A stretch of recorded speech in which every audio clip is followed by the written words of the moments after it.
This is section 1.04 of the Unit 1 Notes, Banking. Today I am, as in you are the student, defining different types of banking terms so that I can read a check, deposit slip, and bank account register. I will know I have it when I can solve problems involving balancing a bank register. Specific TEKs we're looking at for today's lesson is 2C. Analyze data to make decisions about banking, including options for online banking, checking accounts, overdraft protection, processing fees, and debit card/ATM fees. Here's some vocabulary before we start today's lesson, in case you didn't know what a bank was. A bank is a financial institution that collects deposits, makes withdrawals, and manages investments. Banks are regulated by the federal government. Now, banks do more than just save money or allow you to use your own money. They need to fund their operations. So some of the ways that banks make money off of these things is through interest off of loans, securities, and deposits. Other ways that they can make money is through fees, like account fees, transaction fees, and investment fees. And then finally, some other things that they make money is offering products, offering services, financial services that include, but aren't limited to, investment banking, wealth management, merchant services, trust management, and estate planning. So those are some of the ways that banks make money. One of the accounts that banks offer you when you open up a bank account is a checking account, which is a bank account that customers use for financial transactions such as depositing and withdrawing money. Account holders can use checks or debit cards for financial transactions. So most of the time, your money is going to be or at least your usable money is going to be hovering in the checking account, ready to use with either your checkbook or through your debit card. Now, the other account that gets offered to you is a savings account, which is harder to use your money on. So savings account, sometimes called a deposit account, is used to strictly save money. So usually you do not have a card or a checkbook tied to your savings account. It's mostly tied to your checking account. So in order for you to use your savings account, you need to give whoever it is you're giving the authority to special authority and special numbers to access your savings account.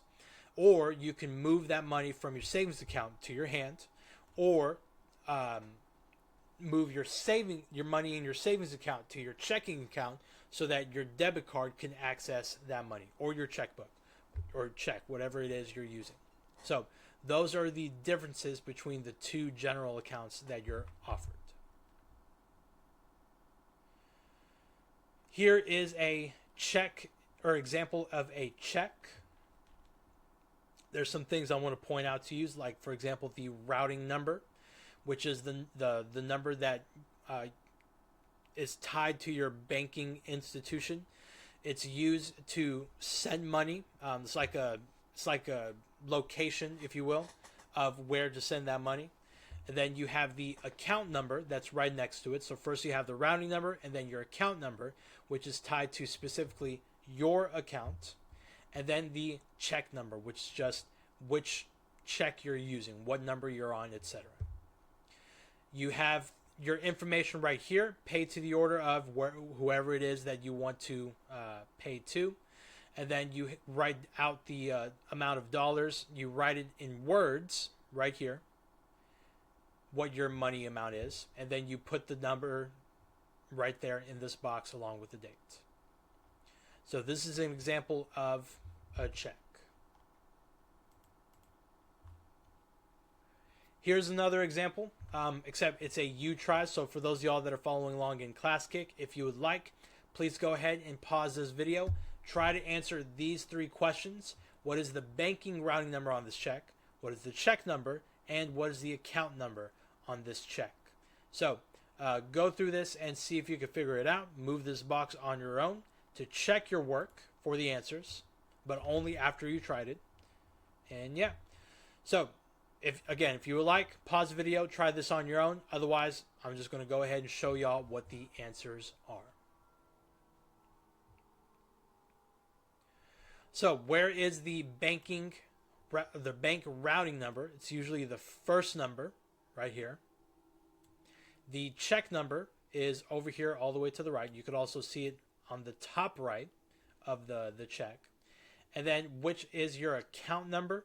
That's usually the second number from the bottom right here. And again, these are your answers. That's it for you try number 1. Now here's an example of a deposit slip. So deposit ticket, deposit slip is used to manage what money is going in and out of your account and organize everything that is going on. Okay, so you take this deposit ticket to the teller or to the clerk, and you and her or he uses this to determine how much money in checks and cash, etc., is going into the account and for your records so that you can keep how much money is coming out of it and into your hand, some subtotals and totals in general of what's going on, etc. This is mostly for their records and your records to make sure you have complete control of and knowledge of what's going on. So deposit ticket, you have the information over here on the left, and then of course you have the date and signature. You have some numbers right here that probably are towards your the routing number and your account number. You have spaces for the amount of cash you're going to deposit, the amount of checks that you're going to deposit, and on the other side you also have the amount in checks that you're going to deposit. You have a subtotal of everything that's going to get deposited, and then you have the option to take some of it out. So less cash received, that's money that's getting taken out from your deposit and given to you. And then your total amount in general of what's going into your account is right there at the bottom. So with that information, I would like for y'all to try number 2. Answer these 3 questions right here at the bottom. What is the total dollar amount of checks deposited? How much cash did Shamar receive? And then what was the total amount of checks, dollar amount, I should say, of the checks written on the back of the deposit slip? So please go ahead and try and answer those and then move these boxes to check your answers. Otherwise, I'm going to continue on and show y'all how to do this.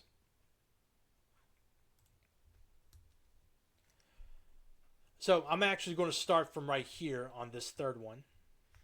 What was the total amount of checks written on the back of the deposit slip? So the total from the other side is $426.30.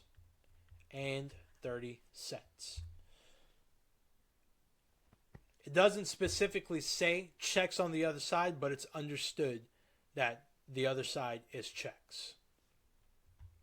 Because the only spot for cash is right here. But sometimes you need to list each individual check and not lump them up all into one check, because these may be from different sources from different people. Same thing with the stuff on the back. So that's it for that last question. How much cash did Shamar receive? That's this part right here, less cash received. So from this subtotal of $11.08.11, Shamar is going to receive 200 of it, put it directly into his hand. And then what's going to actually get deposited is $908.11, $908.11. Now, what's the total dollar amount of checks deposited? So this one's a little tricky. That's going to include these 3 checks and everything from the other side. So we're going to total all of these up. Total all of those up.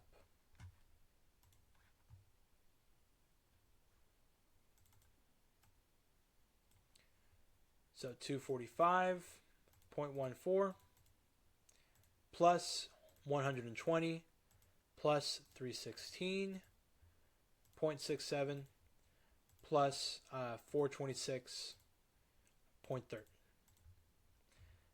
I did something wrong.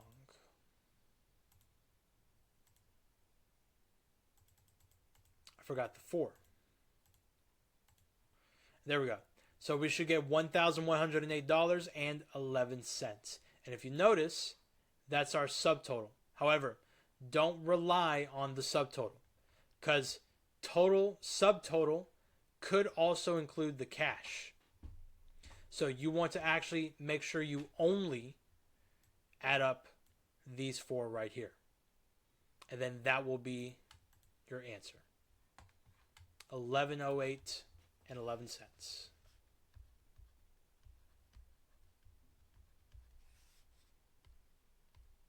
That's it for you try number 2.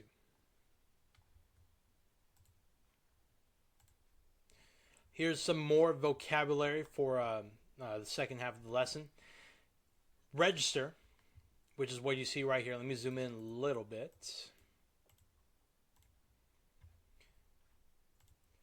A register is a booklet that is used to record all of the transactions made on a bank account.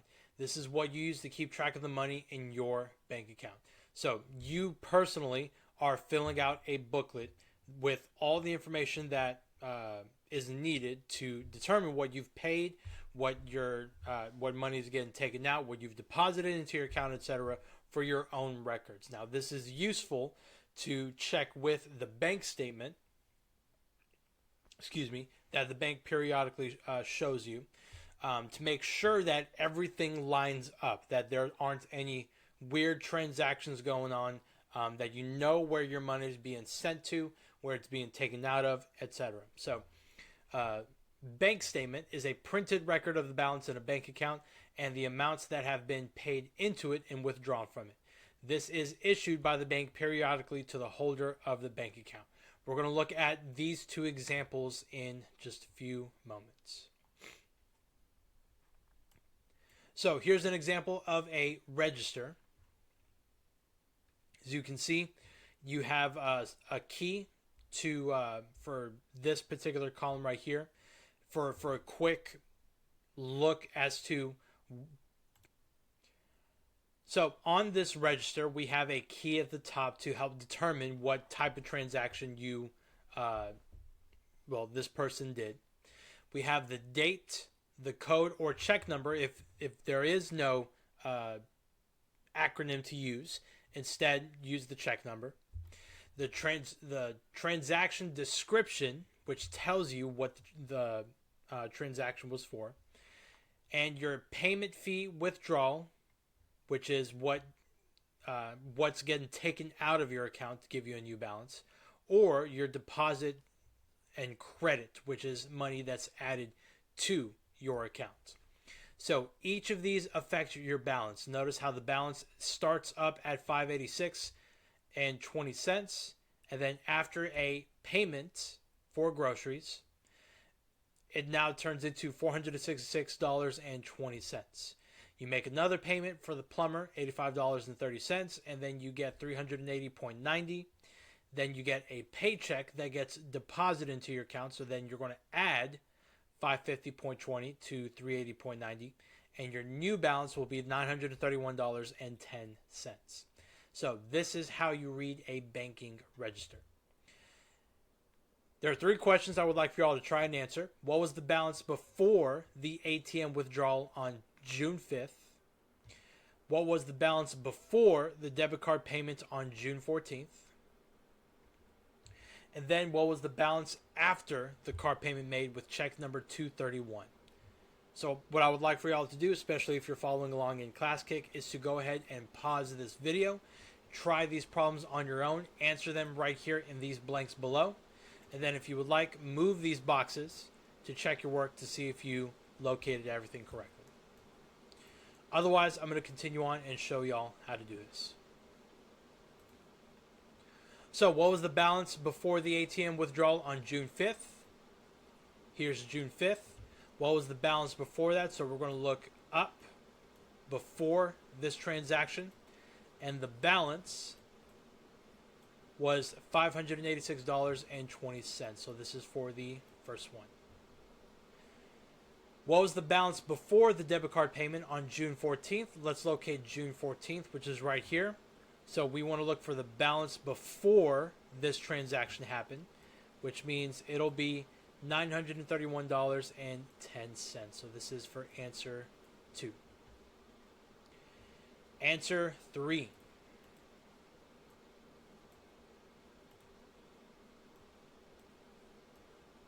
What was the balance after the car payment made with check 231? So here is check 231.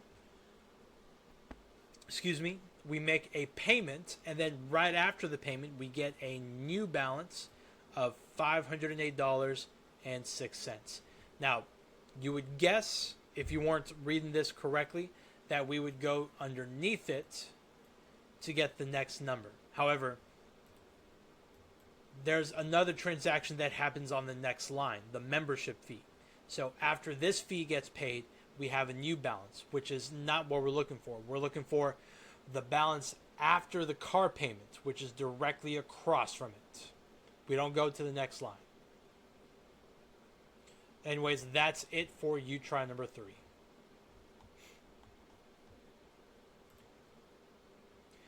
You try number 4. Now we're going to be looking at bank statements. So these get printed out to you, and you look through them and determine if everything is as it says it is. And usually you're cross-referencing your register with the bank statement to, again, make sure everything is good. We got things like the beginning balance, total deposits, total withdrawals, then the ending balance. You also have, just like with the register, the dates, descriptions of what happened, whether it's a debit or a credit. Debit meaning it's a withdrawal. A credit means you deposit. And then your ending balances for each of these transactions. So, 3 more things I want y'all to look at for banking statements. What is the beginning balance? What is the ending balance? And what are the total withdrawals? So, again, if you would like, go ahead and pause the video. Try this out on your own. Move these boxes underneath to check your work and see if you're doing everything correctly. Otherwise, I'm going to show y'all where everything is at. This is pretty self-explanatory, especially for a bank statement. What is the beginning balance? Here it is, $751.58. What is the ending balance? Here it is. You could also see it right here at the bottom as well. $715.26. What were the total withdrawals? So there's 2 ways to go about this, okay? You can either add up all of your debits and get the total from there, or if it displays it on your bank statement, you can find it right there. So this is for problem or question 3. And that's it. That's it for you try number 4.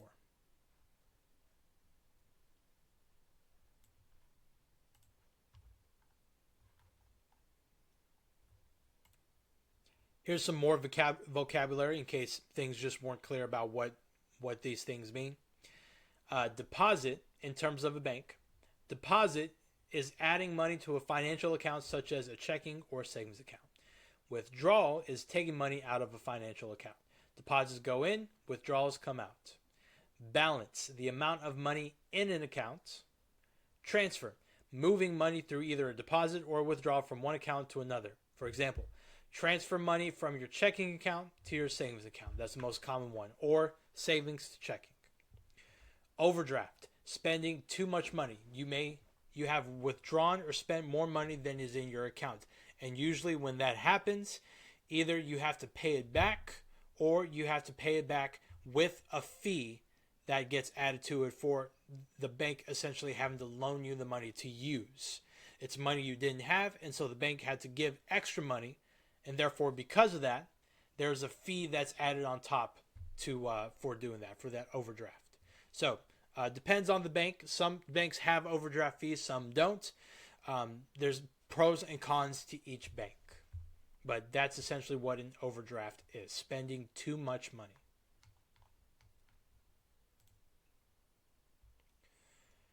Okay, another example that you'll see on the quiz or a test involving... I already forgot what these are called, bank statements, is calculating a balance after this bank statement gets generated. So here we have a bank statement, just like before. Pretty much all the same, except we have the following scenario. And I'm going to cover this up, pretend y'all didn't see it.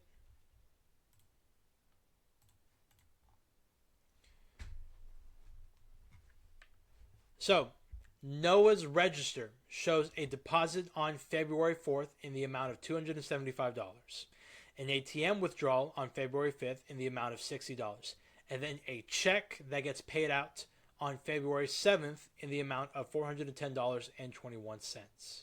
What should Noah's balance in his register be?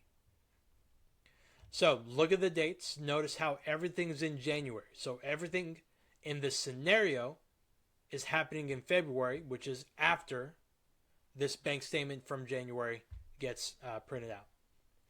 So we need to do some math. First, we need to figure out how much money we have in our bank starting at the start of this scenario.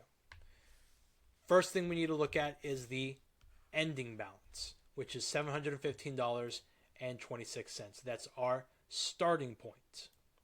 And now we have to interpret what's happening with each of these transactions. Deposit on February 4th means we're going to add $275.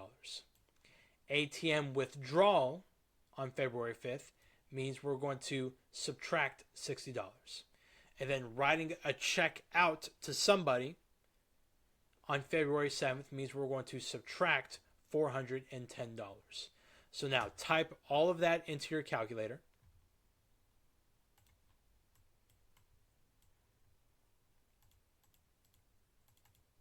There we go. 715.26 plus 275 minus 60, and then minus 410.21.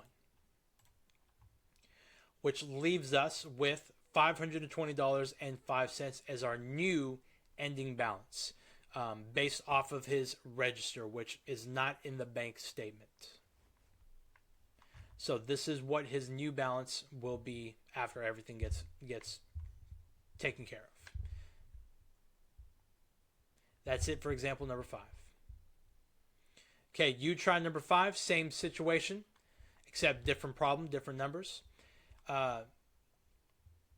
Satish's register shows a deposit on February 4th in the amount of $150, an ATM withdrawal on February 5th in the amount of $180, and then another deposit on February 7th in the amount of $225.56. What should Satish's balance in his register be? So look through, figure out what the end of balance is, what the signs are for February 4th, 5th, and 7th. Those transactions are, and their number amounts.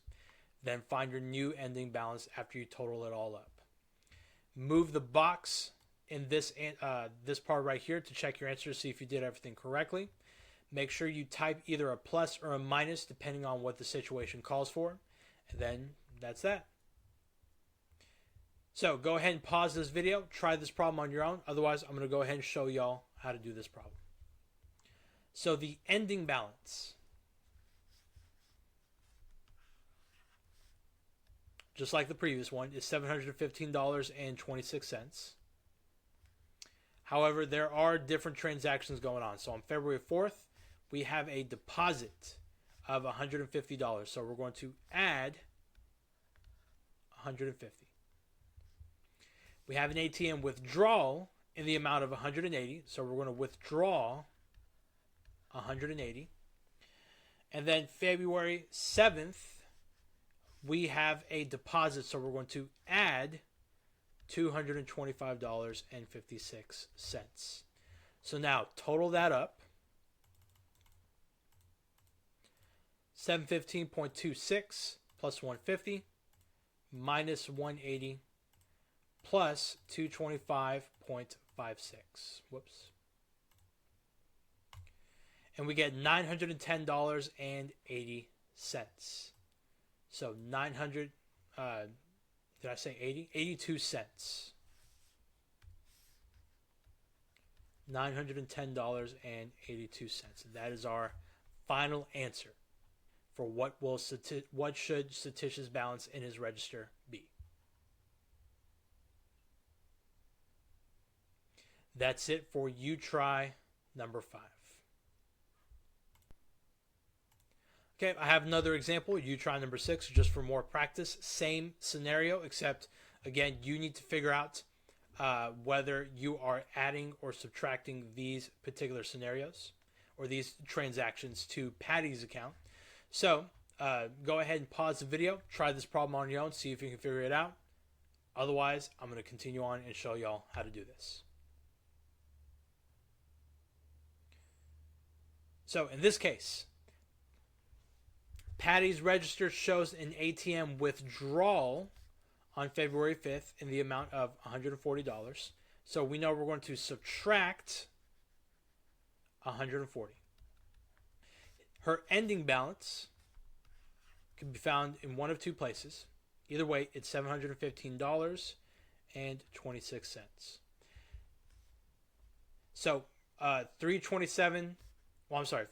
7th, a check payment, meaning we're going to subtract $326.15, and then a deposit of $483.14. So we're going to add 483.14.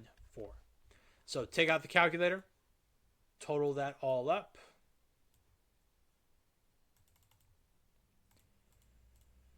$715.26 minus 140 minus 326.15, and then plus 483.14. $732.25 is her new ending balance. $732.25.